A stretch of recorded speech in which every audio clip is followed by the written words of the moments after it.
Hey guys, this is Matt and Sarah from Amateur Filmies and welcome to a brand new Blu-ray haul video. We're very excited to show you guys what we've got over the past few months, so enjoy.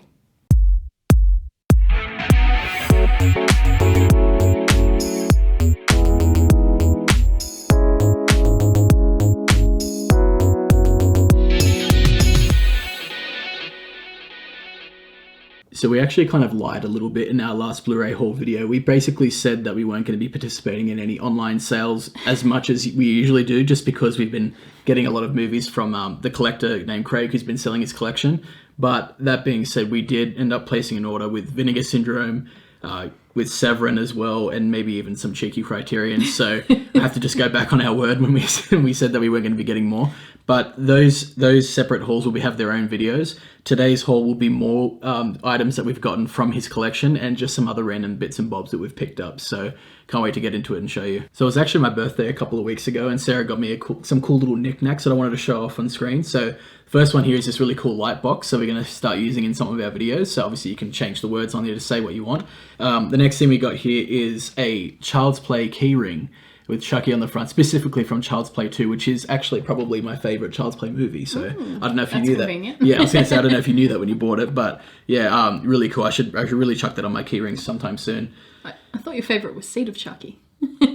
This next thing she got me for my birthday is a pop vinyl, and we're not huge pop collectors. We have like maybe 15 or so in our collection, just as like a little nice, set pieces to have on the top of our shelves. But she got me a really good edition, which is Chris Washington from Get Out, one of my favourite modern horrors. The movie actually might make an appearance later in our haul, so just a little spoiler alert there, but yeah. So when Sarah was giving me my presents, she actually put it in this big black box and had some balloons attached to it filled with helium, and they actually are a special type of balloon. I'll show you now. So the balloons that she got were actually It themed. Sorry, I have the lungs of an 85-year-old man with polio. I love these balloons. Got the I Love Dairy, got the loser thing. I think we've even got some balloons here with Pennywise's face, which is awesome. Better let these go. So in other It-related news, I also received these earrings from a good friend, Christy. The little Pennywise earrings are really cute. So thank you, Christy. And so the last thing that I wanted to show that Sarah got me for my birthday were these really cool digital art prints from based on A24 horror movies. So we have Black Phillip from The Witch. We've got Climax, Midsummer, The Lighthouse, and Hereditary. These are really, really cool, and I can't wait to like sort of pin these up on like a board and frame it or something really cool like that. So enough about your birthday. Let's get into the movies. First up, we have The Witch and the Window. And I believe this was on Shudder, and I didn't realise you could get it on, I finally found it on DVD. It really intrigued me, like the concept of it, and obviously like the art behind it was really creepy. And it's actually a surprisingly short film as well. Overall, it was pretty decent, like a pretty decent like little indie film, but yeah.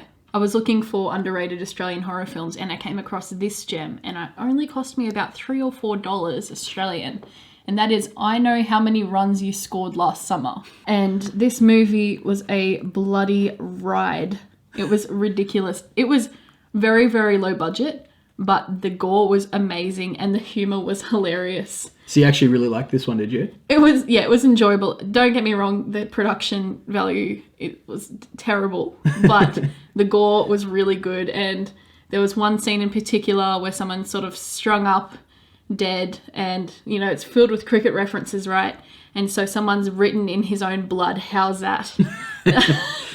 It's just so ridiculous. Classic Aussie slang. Yeah.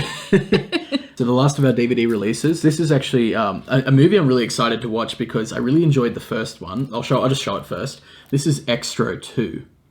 And basically, I first became familiar with the Extra movies when Second Sight released their sort of limited edition box set of the first movie, which I believe is actually an Australian production. I could be wrong. But it was such an oddball kind of movie. I really, really liked it, though. Very, very strange movie. And I thought, I had an opportunity to get the second one on DVD. So I liked the first one enough to want to check out this one. And I may have jumped the gun a bit and ordered the third one from Vinegar Syndrome, so we'll see. But regardless, I know that I'm going to like these movies because it's just like, they look like low budget sort of monster trash, you know what I mean? And yeah, as I said, the first one was great, so maybe I'll like this one just as much. You do love your monster trash. I do. So we're getting into the Blu-rays now, and funnily enough, we're starting off with a TV series, and that is Firefly.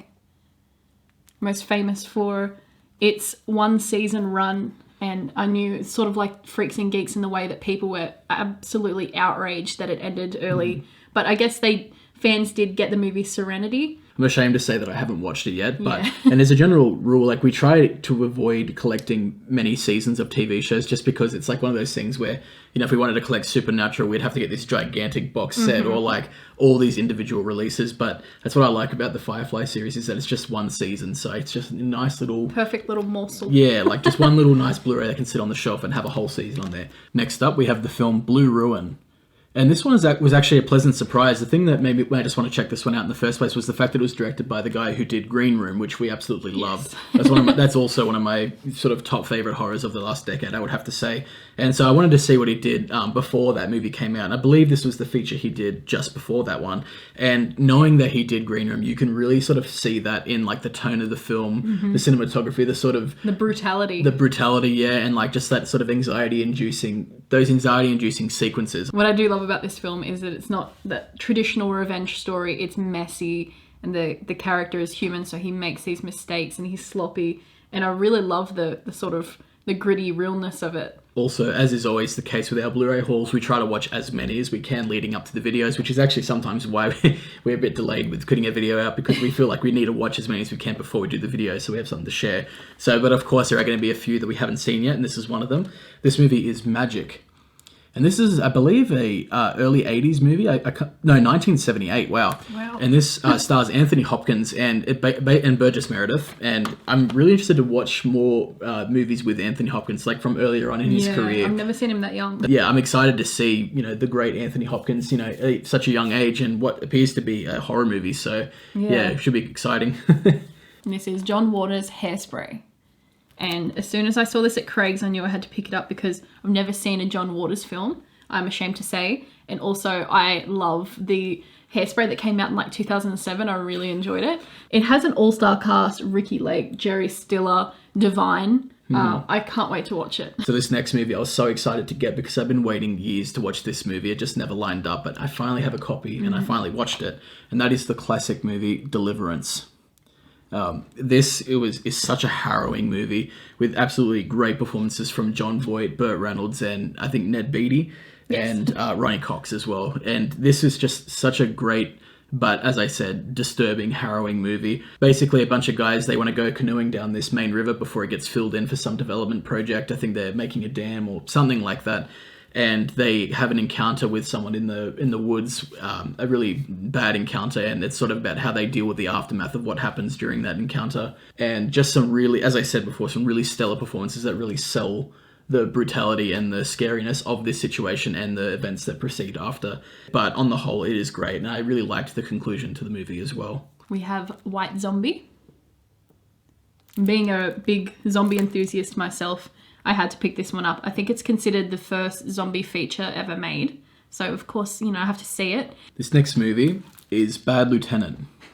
And it is still sealed, but I actually have watched this movie recently, which sounds counterintuitive because I have to say that I wasn't the biggest fan of the movie. I had heard so much great things about it. I mean, again, it was a movie that was supposed to deal with some really dark, disturbing themes. But, you know, Harvey Keitel's performance was, you know, lauded as being something very, very, like, you know, dramatic and, like, just well performed. So I'm like, you know, I've been wanting to watch more Abel Ferrara movies after, you know, The Driller Killer and King of New York. So I thought Bad Lieutenant is probably his most well-known movie off the top of my head. So I figured, you know, I want to give it a go. I really like Harvey Keitel. Yeah, there's just something about, I don't know, maybe it's just the first time viewing experience wasn't the best. I'm not sure, but this one just didn't really click with me. Look, I'll probably give it another go. Again, I'm interested in Abel Ferrara's movies, but yeah, I was hoping I would like it more, so a little bit disappointed. And following on from Bad Lieutenant, we have another Abel Ferrara movie, and that is Body Snatchers, which I almost forgot existed because I love the 1970s Invasion of the Body Snatchers movie, which is, of course, a remake of the original 50s classic. Not too bad. I think it could have been a little bit scary. I watched this one with my dad like a week ago or something like that, and there were a couple of scenes that I really, really enjoyed. Particularly, there were some quite graphic scenes, but they were pretty sparse. There wasn't too many of them. And also that the clips of the people when, you know, the aliens, they realize that they're in contact with another human, their scream, that big scream they did to alert the other aliens.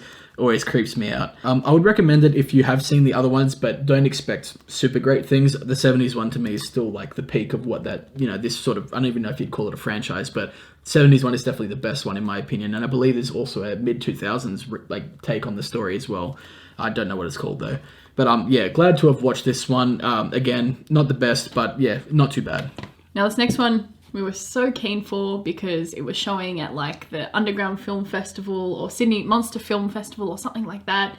And we were really keen because it looked so brutal and we heard about this infamous face hacking scene. And that is The Furies.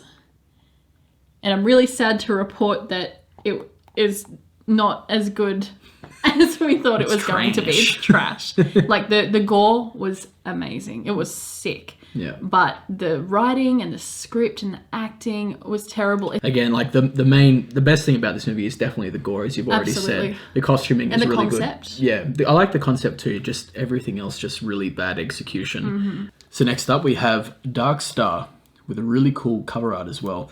Now, the reason I got this one, in case it wasn't immediately obvious, is the fact that it is directed by John Carpenter. And I believe it's his first feature film, or maybe his second, but extremely early on in his career, before Assault on Precinct 13. And it's also written by Dan O'Bannon as well, in conjunction with John Carpenter, which is really cool. And Dan O'Bannon will actually make an appearance later on as well. But yeah, great to have this one. We finally own this one, and I'm very happy. And that is What We Do in the Shadows, Taika Waititi film. When I first watched this, I wasn't expecting too much. This movie is hilarious and it's so heartwarming. I guess it's just so absurd and it features like, you know, a uniquely New Zealand humour, if that makes sense. And I mentioned that in a few videos, but this is the epitome of New Zealand humour. It's hilarious. 100%. So I've quite the interesting pick up here. This is the Man Trilogy set. And this comes with Darkman 2, The Return of Durant, and Darkman 3, Die, Darkman, Die. Now, the thing that drew me to this set in the first place was I'd heard of Darkman quite a long time. I believe Shout Factory have a release of it. But most importantly, it is directed by Sam Raimi, who, of course, I love. He's a great director. And it is also a 90s superhero-esque movie. And it's not I'm pretty sure the character of Darkman is an original creation by Sam Raimi. I could be wrong. But knowing that Sam Raimi went on to do, you know, the great Spider-Man movies, I wanted to see what, you know, an early take on the superhero genre for him was. And I have to say, watching Darkman, you really can sort of see his style evolve, like from then to Spider-Man. It really does feel like just so zany and wacky, and you know, it's not as good as the Spider-Man movies, but it was a fun movie. It's got Liam Neeson in the lead role in the first one, and his love interest is played by Frances McDormand. I'd highly recommend it if you're sort of wanting to try out sort of more non-Marvel, DC superhero-like movies. Next film we have here is Rob Zombie's 31. A nice little slip on there. Again, as I've said with a couple of these movies already, it's knowing the director. That's why I wanted to check it out. I know Rob Zombie is quite the divisive director. He's got a lot of fans, a lot of haters as well. To be fair, this movie, I haven't heard many great things about it. But, you know, I like House of a Thousand Corpses. I thought Devil's Rejects was really good. His films interest me. I definitely don't like them all the time. Like, I feel like he's very hit and miss for me personally. But I like his style enough that I will check out his films just out of curiosity. So, you know, as I said, haven't heard the best things about this movie, but yeah, I don't know. We have Locke with Tom Hardy. This is actually recommended to us in our 500 subscriber giveaway by a good friend, Darren Hall. And apparently it's set in just a car. It's just Tom Hardy driving in a car, having conversations, which personally, that sounds pretty terrible to me, but I'm sure it's really compelling. Yeah, it's like the type of idea that sounds bad on paper, but I've heard the execution is actually quite good. Wonder if it'd be a nice pairing with Buried with Ryan Reynolds. Or Phone Booth with Colin Farrell. That's the one, yeah. Phone Book. Phone Book's the sequel. So I thought that this was going to be the oldest movie that we showed in today's haul, but then Sarah showed White Zombie and I forgot that was, you can't really get older than that. Nope. But this movie is Double Indemnity. And I'm really, really happy to have this in our collection. I'm happy to have all these movies in our collection, but this one especially because it's such an established film noir classic, and it surprised me with how engaging it actually was. You know, like I think a natural tendency is to think that movies from that period are going to be dated and Out of touch. But really, like this film is really well constructed. It's very engaging, and it took me by surprise. And this is a really great addition as well because one of the special features is actually a full-length made-for-television movie based on this original film. So it's really cool that they add that as a special feature. If you're a fan of film noir, 100% check this movie out if you haven't already, because this is an established classic, as I've said, and it is a really well-performed, well-directed movie. So I'll show these two in conjunction with each other because they're sequels. So we have Dead Snow, and we have Dead Snow 2, Red versus Dead. I loved Dead Snow when I first watched it. I think I watched it as a teenager when I wasn't really into like foreign films that much, but that really made me love it. And the second movie, while the first movie is still like a horror comedy, the second really brings out the crass horror comedy element, if that makes sense. It does, yeah. And it also brings in communist zombies to fight the Nazi zombies. So, that's great. You know, I thought it was an interesting concept. I had the first one on DVD for a long time, and I would always rewatch it. I really enjoyed the first Dead Snow, and I've only watched the second one once, but for some reason I can't really remember it too much, so I'm really glad we have these and we can finally rewatch them again. So I'll also show these movies in conjunction just because it is the movie and its sequel as well. So the first one is The Dentist, and the second one is The Dentist 2. So these are, I believe, Spanish releases, but yeah, just had the English audio option. So I watched the first Dentist movie, and again, the reason I wanted to get this one is, I keep saying this all throughout this video, it is because of the director. Like, this one is directed by Brian Yuzna, who I love from Society and Bride of Reanimator, and, you know, his partnership with, you know, Stuart Gordon over the years, I just really love their collection of films that they've made together. And, you know, this was one of the ones Brian Yuzna was also really well known for, so I wanted to give it a try. Pretty good movie. It's very, applies to what you said before as well. This is a very crass movie and can actually be quite misogynistic at times, but overall it is a pretty cool horror movie about a guy that gets pushed over the edge and just takes out his anger and frustration on his patients. The thing I will say about this though is the main character, the dentist guy, he is not a sympathetic character at all. Essentially, it's about him. He finds out his wife is cheating on him, and just things are just going wrong around him, and yeah, he gets pushed to the brink, and he has this really weird obsession. Well, I guess it's not weird because he's a dentist, but he has this obsession with decay and the idea of decay, both in relation to health and in life, and just seeing him obsess and mull over that in particular was really, really cool. So the performances were pretty good, and like some really funny and interesting props and kills in these movies. I would recommend the first one if you're into that sort of, you know, crass horror, you know, splatter, whatever. I don't even know what to describe it as, but yeah, it's really, really cool effort from Brian Yuzna, and I can't wait to check out The Dentist 2. So we watched this film just last week, and that is Feast.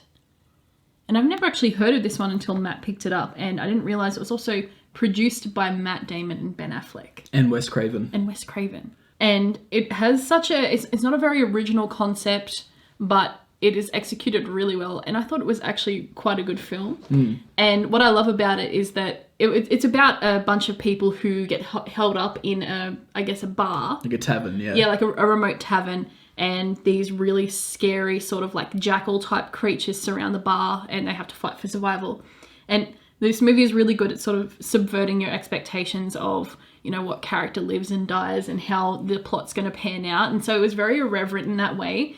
And yeah, I think like it wasn't like an amazing movie, but I thought it was actually really fun. All right, this next movie is The Adventures of Baron Munchausen, directed by Terry Gilliam. It's one of his movies that I haven't yet watched. I absolutely adore Terry Gilliam. I believe I went on about how much I liked him in our Criterion video when I was showing off Brazil, which is probably my favourite film from him overall. And I've heard pretty good things about this one, so, you know, it's supposed to be a classic from the 80s, so I'm looking forward to diving into this one, and hopefully I'll like it as much as I like his other films. We have the 1981 film Wolfen. And we've been trying to watch a few more like werewolf films because we're really getting into them. And after we picked this one up, we actually talked to Mark from Mark of Horror, and he really highly recommended this one. So we can't wait to check it out, and makes us even more keen to check it out. So this next movie we've had in our collection for a long time, but we had an opportunity to upgrade to this edition. This is, of course, the classic Get Out, which I'm going to pair right now with this. Very cool edition to have, just the regular 4K edition. I believe it's from America. But yeah, just couldn't pass up that slipcover, and as I said, it was really cheap. So we sold it. It is a brilliant movie. We sold off our regular Blu-ray and just upgraded to this one, which we won't make a regular habit. We're happy with our Blu-ray editions in general, but as I said, the opportunity was there. So we have another 4K, and that is Split by M. Night Shyamalan.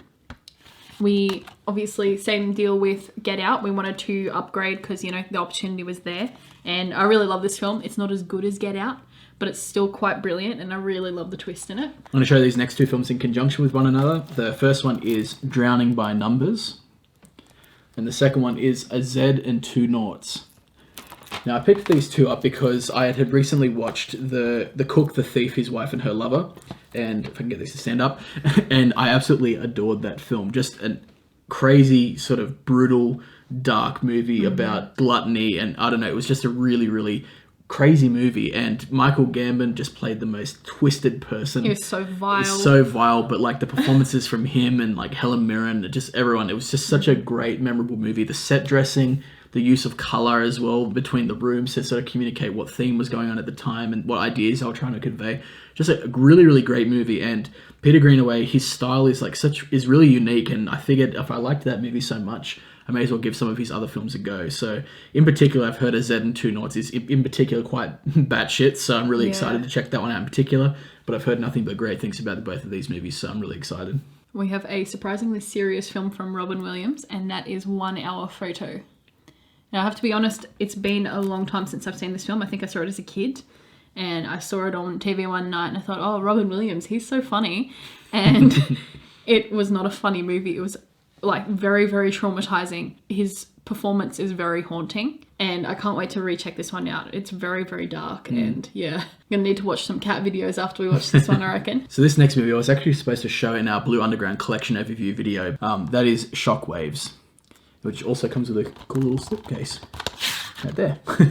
I'd heard pretty good things about this movie. It was a 70s zombie movie that I'd read some pretty decent things about, like review-wise and article-wise, and you know, it's got Peter Cushing in it and also Brooke Adams, who's also from Invasion of the Body Snatchers, the 70s version.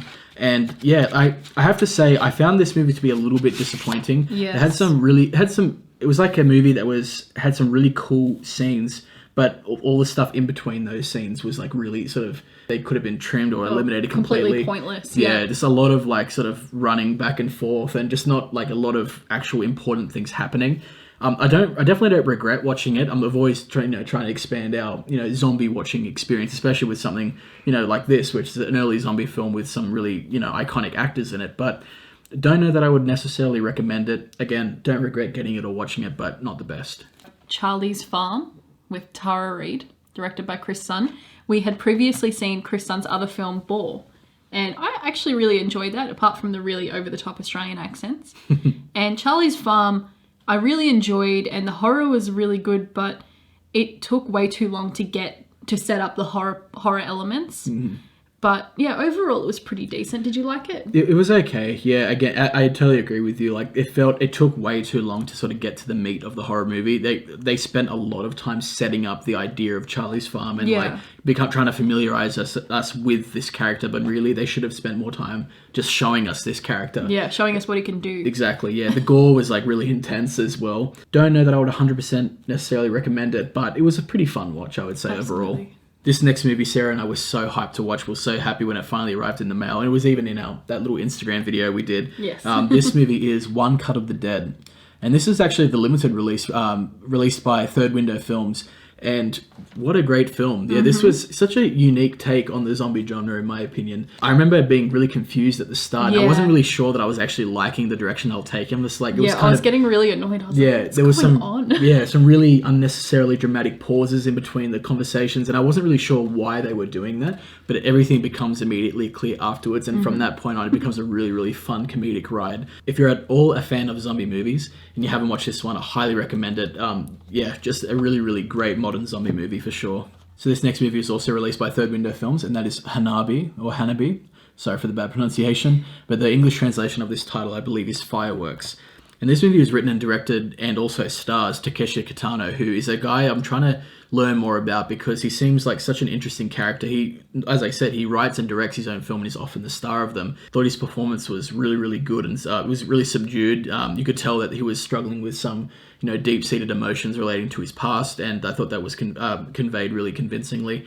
And just the cinematography as well, had some really, really beautiful shots and some really heartfelt conversations, and you can really sort of empathize with a lot of the characters in this movie. I would definitely recommend this movie. Again, I actually am really excited to check out more of his movies, but yeah, quite a pleasant surprise.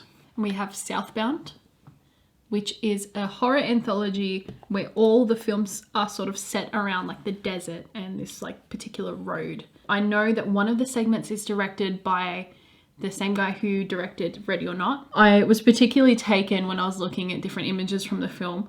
There's a particular scene with a skeleton that has wings. That sounds badass. And so that's definitely drawn me in. So I think we need to watch it pretty soon. Yeah, which funnily enough corresponds with the reason why I picked it out in the first place was the really cool cover art as well. So these next two films are directed by George Romero, one of our favourites. And this one was a first time watch actually, and this is Bruiser.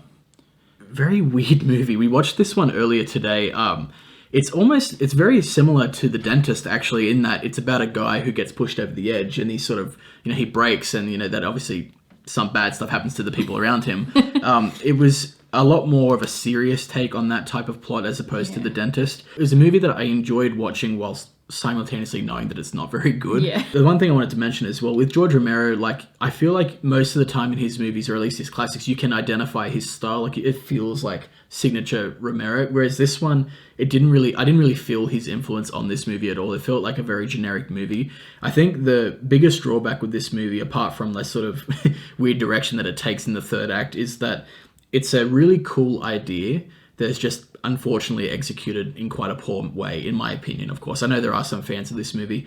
I would say, though, that, if you're trying to go through George Romero's filmography, this isn't like a painful watch by any stretch. I did have fun with it. A little bit disappointed. I was hoping it was more Romero-ish, you know what I mean? But yeah. So this next edition is an absolute treat for us to be able to show this one. And again, this one is a personal indulgence, but as we've said heaps of times in the past, we don't generally double dip, but we do make some exceptions. And that is for this beautiful edition of Dawn of the Dead.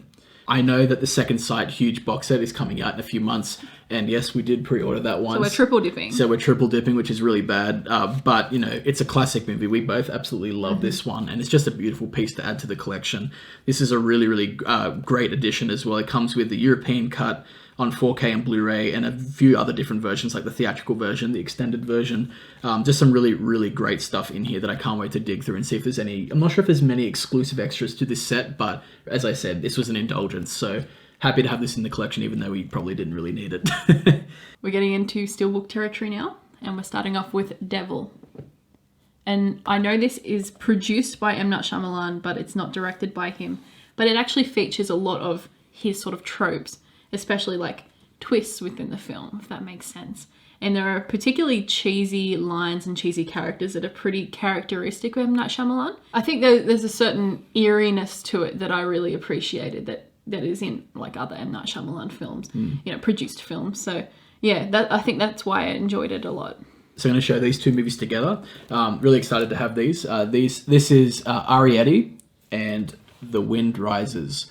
These are both movies from the Studio Ghibli collection, and I love these steelbook designs. We have quite a few of them in this particular design now, so it's cool to have these in the collection. Yeah, they're really cute. Yeah, I love the films that come out of that production studio, and I just, I'm actually thinking about doing a Studio Ghibli collection overview in the future as well, so I'm excited to talk to you guys about that. But yeah, can't wait to dig into these two, because these are ones that I actually haven't seen yet, so yeah. We have Dead Rising Watchtower. Now this film is a bit of a guilty pleasure because it's not the best, but it's still really enjoyable. It's about a journalist who goes into sort of like a zombie quarantine zone, and he's trying to unlock the sort of, the secrets that the government's hiding from the people. And it features I haven't played the Dead Rising games, but I know that they have like a drug called Zombrex, and it's supposed to stop people from turning into zombies. And there's sort of this big conspiracy going on. And I really enjoyed it, even though it was trashy, and it features some really funny villains. And it also features Virginia Madsen in a role, so... That's cool. I didn't know that. I need to check this one out, because I am a big fan of the game series, so... You're not missing much, but it's still enjoyable. Cool. So this next film was actually an upgrade for us. This is Clown from, I think, 2014, and was produced by Eli Roth. And I actually really, really like this film. I usually like any film that relates to a scary clown character, but I thought this was a unique idea. I know not everyone is into this movie. I know that some people aren't, really hot on it, but I actually quite liked it. It's basically about a guy who he wants to dress up as a clown for, I think, his kid's birthday, and he puts on this clown suit that he sourced from somewhere, and he can't take it off. And he finds out that it's got some weird, demon sort of history to do with it. Yeah, some really scary stuff. And by him not being able to take the suit off, he starts this really scary, slow transformation into an evil clown. And yeah, I thought it was, I liked the idea. I can't remember the guy's name, but I liked his performance. And I believe Peter Stormare is also in this movie as well. And he's also in Bruiser, actually. And I love him as a character actor. So, if you like, you want something, a bit interesting, bit different, and you don't mind killer clown movies and you haven't watched it, I'd say check it out. It's not for everyone, but I actually quite liked it. Next up, we have all the Hunger Games films in one beautiful steelbook.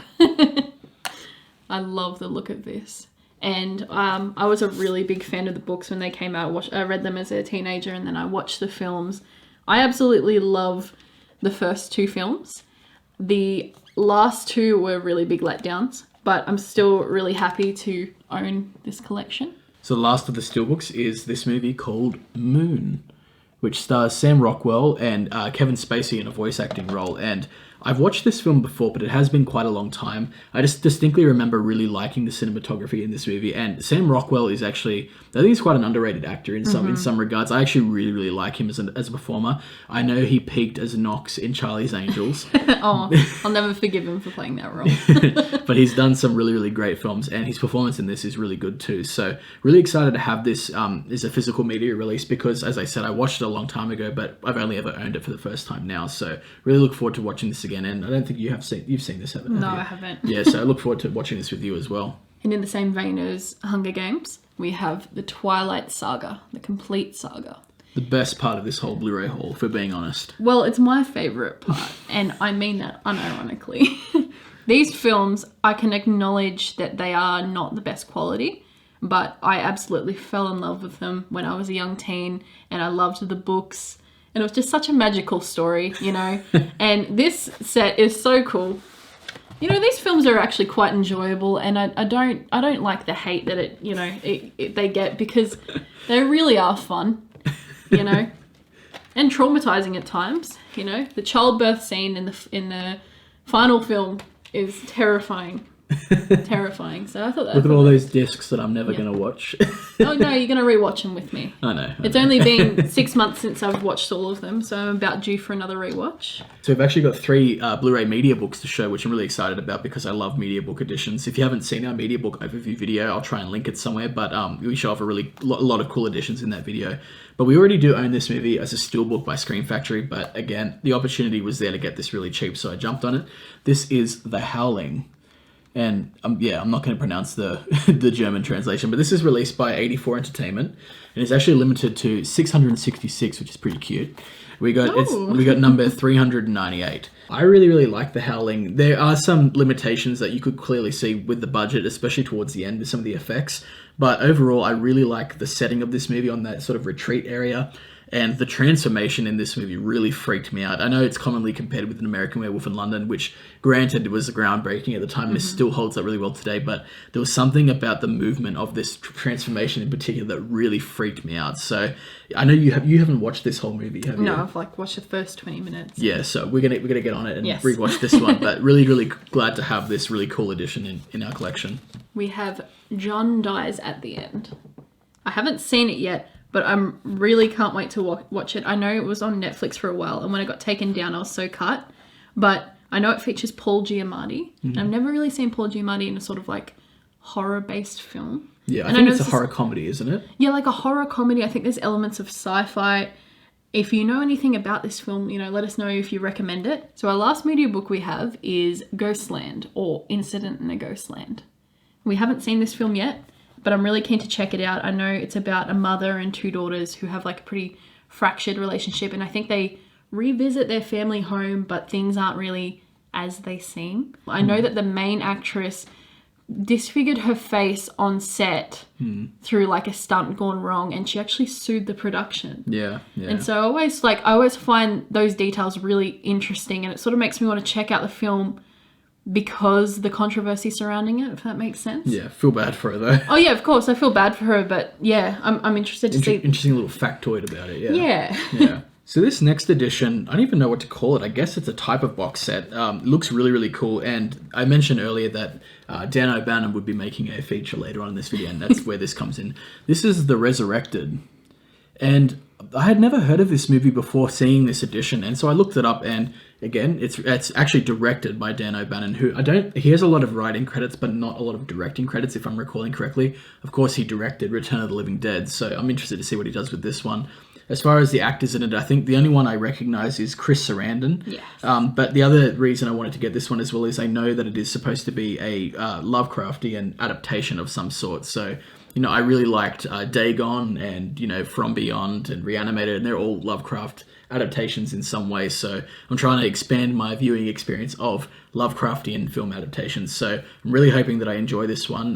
The plot and the images of it look really interesting. So yeah, I hope you really enjoy it. And what a cool edition to have of a movie I haven't seen yet.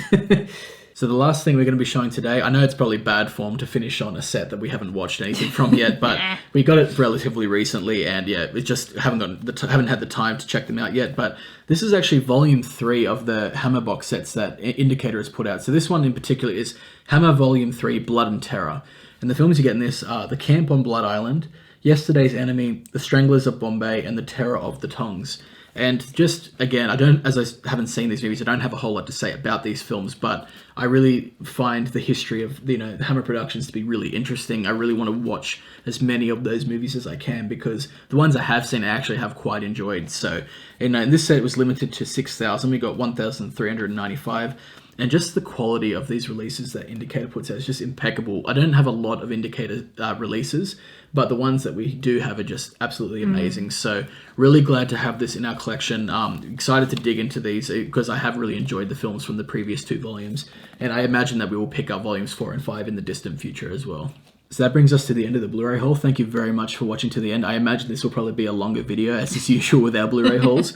Really excited to show you what other stuff we got as well in the future, because I know we sort of admitted at the start that we participated in the Vinegar Syndrome sale, the Severance sale, and some Criterion stuff.